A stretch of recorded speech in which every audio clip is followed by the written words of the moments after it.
Monsieur le ministre, monsieur le garde des Sceaux, j'ai bien entendu suivi avec attention votre intervention, mais j'ai parallèlement un certain nombre de choses aussi à vous dire au nom de mon groupe et de la sensibilité que je représente.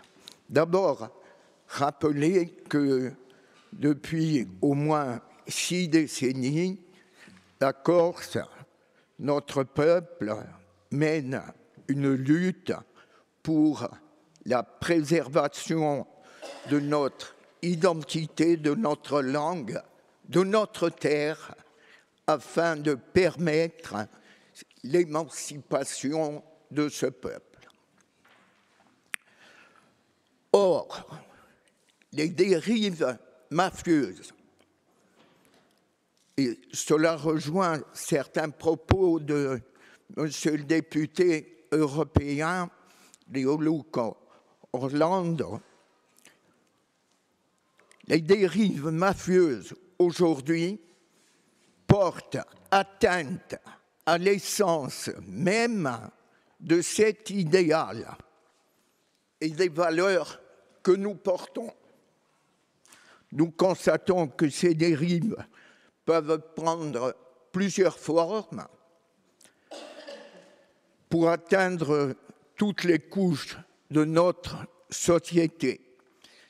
Cette situation, je le dis devant vous, n'est plus tenable. Nous devons agir individuellement, collectivement, se donner la main pour lutter contre ces dérives mafieuses. Chacun, aujourd'hui, doit prendre ses responsabilités. Mais dans ce contexte, l'État a un rôle premier à jouer. Force est de constater que, malheureusement, souvent, son action a été défaillante. L'absence de réponse judiciaire proportionnée à l'ampleur du phénomène, certainement aussi le manque de moyens, mais aussi l'incompréhension que l'on peut avoir quand des décisions sont prises, nous mène aujourd'hui à nous interroger fortement. Par le passé, monsieur le ministre, il nous a été donné de subir des juridictions d'exception, telles que la Cour de sûreté de l'État. Ces juridictions ont en réalité ouvert la porte à l'arbitraire et affaibli les principes fondamentaux du droit et de la défense des libertés individuelles. En réalité, on l'a vu et constaté, l'État, pendant des décennies, a concentré la répression sur l'ensemble du mouvement nationaliste en laissant se développer la criminalité organisée. Pire, l'État a tenté et utilisé des bandes criminelles pour s'attaquer au mouvement national. Dans une période plus récente, c'est précisément nous, nationalistes corses, qui avons initié dès 2019 avec la société civile des travaux pour combattre ou essayer de combattre ces dérives mafieuses.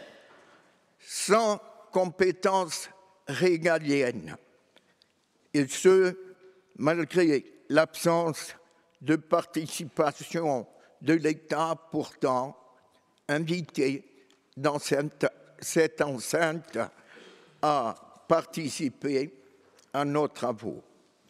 C'est pourtant l'État qui, à plusieurs reprises, a aussi accordé des permis illégaux et fermé les yeux sur des pratiques douteuses.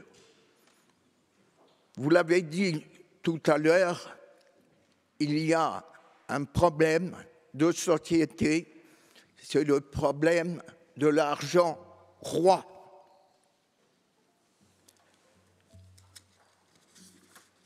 Monsieur le ministre, ce que nous demandons, ce n'est pas une justice d'exception, mais une justice efficace, une justice qui, par sa clarté, sa fermeté, brise enfin ce sentiment d'impunité dont bénéficient ces groupes criminels.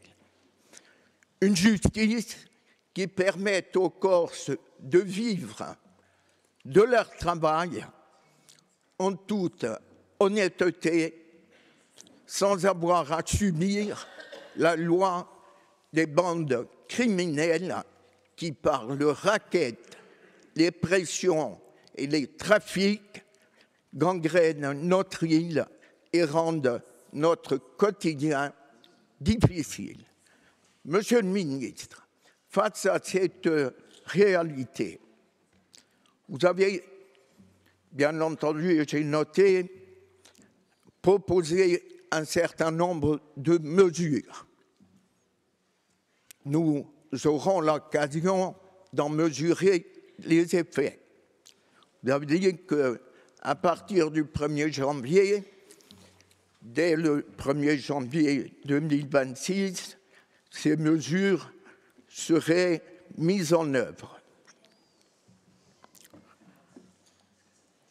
Je voudrais, puisque vous avez été historiquement celui qui a ouvert le processus de Beauvau et celui dont on retient aussi l'engagement,